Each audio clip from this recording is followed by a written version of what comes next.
Hey everyone, I'm really glad you joined me today. I am completely and totally ashamed of myself. I've not touched my perennial gardens this season. They are a mess. They're full of weeds. They're full of last year's bloom growth, bloom stalks. It's just a total mess. But we're going to fix that and change that today. So let me flip the camera around. I'll show you what we'll be doing. So I think we have everything we need here. I'm going to do a little bit of weed eating. I'm going to do a little bit of mowing with my battery operated lawnmower. Let's look here real quick and you can see the mess. I did manage to put out my bird bath and the solar fountain, but it is a mess. But look how much everything has grown. You can see the old bloom stalks on the goldenrod there that need to be cut off. All of my stakes need to be taken out and hammered in. Despite me not having touched anything, the Baptisia or the Baptisia, whichever you call it, is putting on some lovely blooms. I love this one. Look at that one. These are by proven winners. And last year the deer ate this purple one and I really thought it was a goner. They ate it completely to the ground. I don't usually have a deer problem in here, but it came back for me. I'm so happy. So you can see the other perennial garden here. This one's even worse. I haven't touched this one at all. What a mess. When we planted these two perennial gardens together, I'll link that video below, but I did say I keep having this nightmare that I'm not going to be able to keep them weeded. And I did pretty well the last two seasons, but this one has just gotten away from me. This is Amosonia here that's just about done blooming. It was so pretty and I had forgotten I planted it there. And I came out and saw all the beautiful blue, hi, there's a bumblebee, all the beautiful blue blooms. And I said, oh wow, I forgot all about you. So I was so happy that that showed up. Honestly, I never thought I'd be the girl that would use a battery operated lawnmower. We live on a pretty large farm here and I've been using power tools, it seems like my entire life. And so gas powered tools. So anyway, this is so nice and lightweight. And I just keep my batteries charged up and so easy to start, so quiet. It's like, where has this been all my life? So you basically just push the button in and pull the handle back and it starts.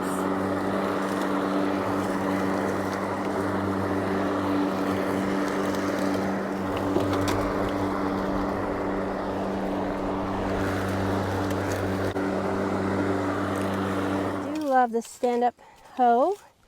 It's great. And I love my Japanese hand hoe as well.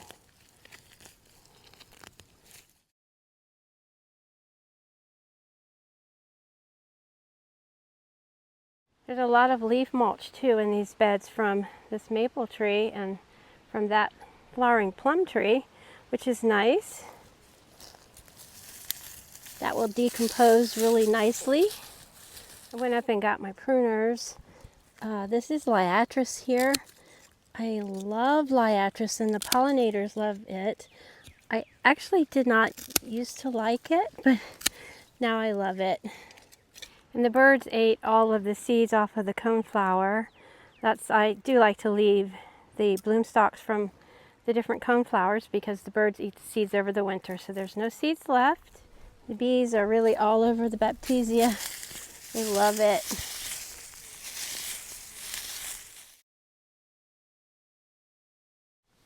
This is a bloom head of mountain mint there. No seeds left in it. Mountain mint is a native here in my state, and it's part of what helps me to be a certified pollinator garden because I have to have so many native growing plants in my garden. And it's not as aggressive as like your peppermint and those kind of mints, but it is aggressive. But it's a lovely perennial as far as the pollinators absolutely love it. And those brown and black wasps love mountain mint. They They aren't aggressive to people. They're a great pollinator. They have a name. I forget what they are. If I can find it, I'll throw it up on the screen, but they love the mountain mint. Thought I'd give you a little closer up look of just cutting off the old bloom stalks. Just cut them down in there. This is Millennium that we're cutting off the old bloom stalks. And one of my favorite perennials. I want to cut any of the new growth. Let's go down here as far as we can.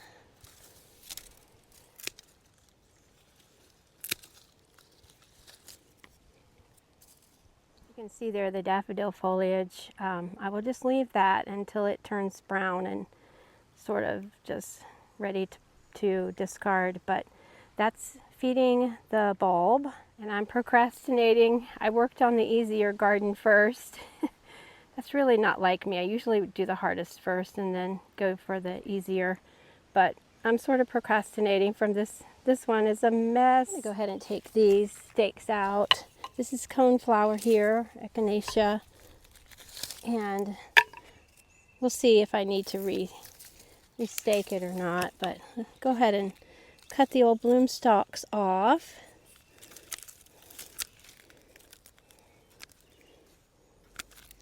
And there's no seeds in any of these old bloom stalks either because the birds ate them all. That makes me happy. I do feed the birds over the winter, but if you have stuff already planted in your garden that feeds the birds, that's all the better. This is a dwarf butterfly bush. We're going to go ahead and cut back. I'm just wondering, that's the beauty of cutting it back earlier, because you can cut it back almost all the way to the new growth and you won't get those second story blooms. It's because I have a lot of new growth. We have a lot of new growth coming out on the end of this butterfly bush. It really should be cut back down farther. I think I'm just going to go ahead and do that. I'm going to go ahead and cut it back all the way to the new growth that's coming up from the ground.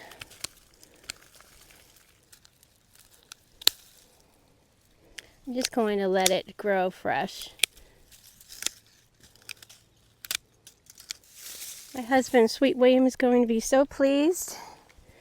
He hasn't mentioned this garden like, wow, that's a mess, thankfully. So, but he's going to be like so pleased. Yeah, these weeds are awful. Ugh.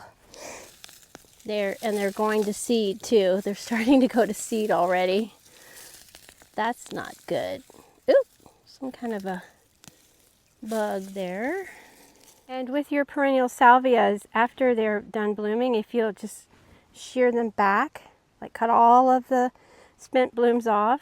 I'm a good one to be talking. I mean, I usually try to do that. But anyway, that'll give you another flush of blooms.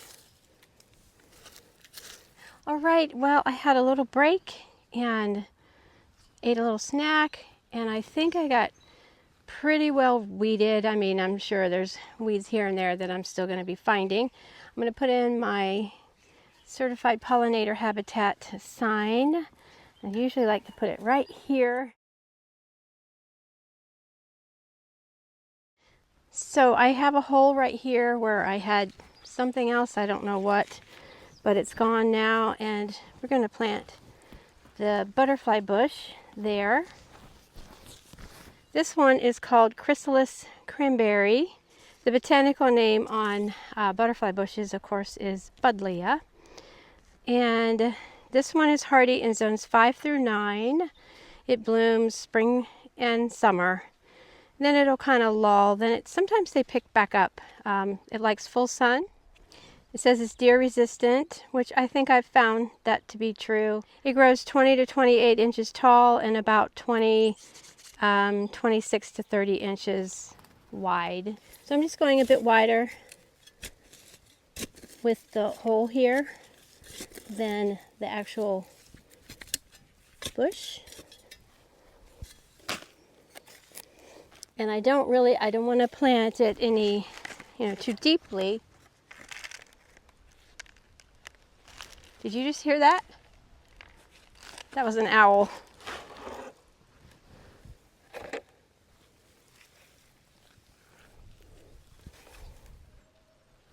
There it was again. That's a barred owl. We have a lot of those. I'm gonna see if I can move my camera closer. Okay, that's probably about as good as it's gonna get with the camera, just because of the hillside here. But it's a little deep. I want it to sit up just a little bit. I don't want it to be too deep.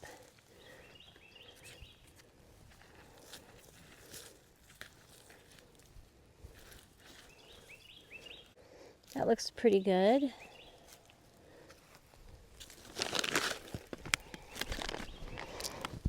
So now I'm just going to put a little biotone starter fertilizer in the planting hole.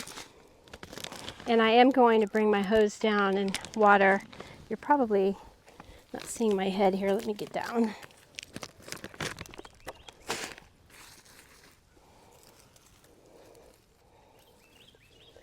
Okay, that looks pretty good. I'm going to plant it sort of the longer shoots going back up the hill, but it will grow all kinds of different ways. So we will go ahead and put plant tone around most everything. But I just have a little, what is this, 8 tablespoon plastic cup, and it tells you here on the bag how much to put around each plant. But it's slow release fertilizer, and it's plant tone by Espoma. And so I'm just going to put this around kind of like the drip line. That's where the leaves come out to the edge of a plant. That is considered the drip line. And then I'm just going to sprinkle this around and scoop it, kind of scooch it in with my hands a little bit. And then when we water, then it will sort of go down to the plant.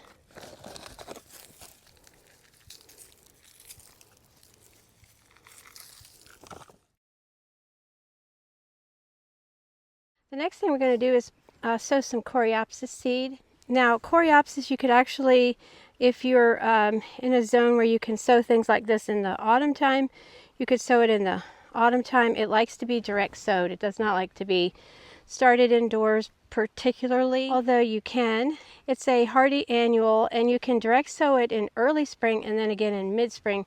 So this would technically, if I'd have sowed it in early spring, this would be the second sowing. So let's just pretend like I already sowed some in early spring, which I didn't, and we're just going to sow some more. The seed is very small, and it just wants to be surface sowed.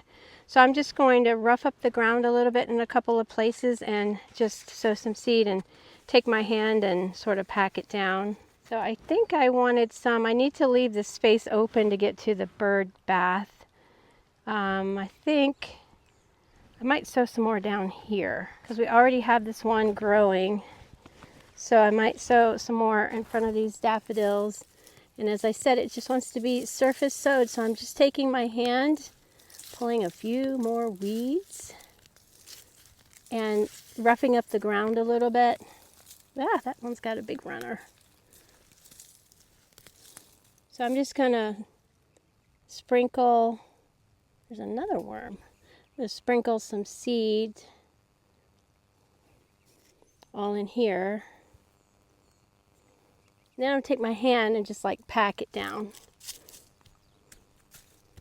I just made a little spot, and I'm just sprinkling the seed.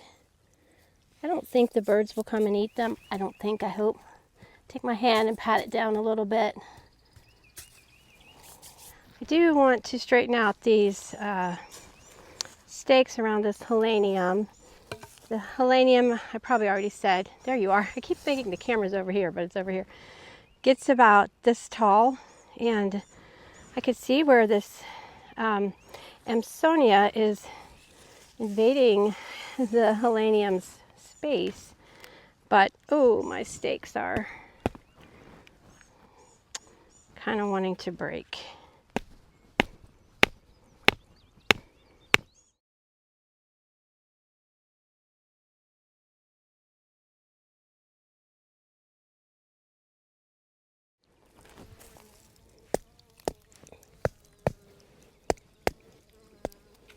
We got a pretty full pop-up bag here of weeds and old bloom stalks. Oh no! I just broke my pop-up bag. What? Ah, I might have to try to sew that. I've had it for probably 5 years, and it is it's got a hard bottom on it. It's great. And I see things trying to poke through. I better take a little bit more care with my pop-up bag. We'll go ahead and water everything in, especially, is my hose not on? Yeah, especially these seeds that we sowed, the new seeds. This is an 82-foot hose link. So here we sowed some seeds, and we are also watering in the fertilizer. You can deadhead your daffodils just by sort of pinching off the bloom stalk. Whoops, don't fall down. But leave all of the foliage so that it can continue to feed the bulb.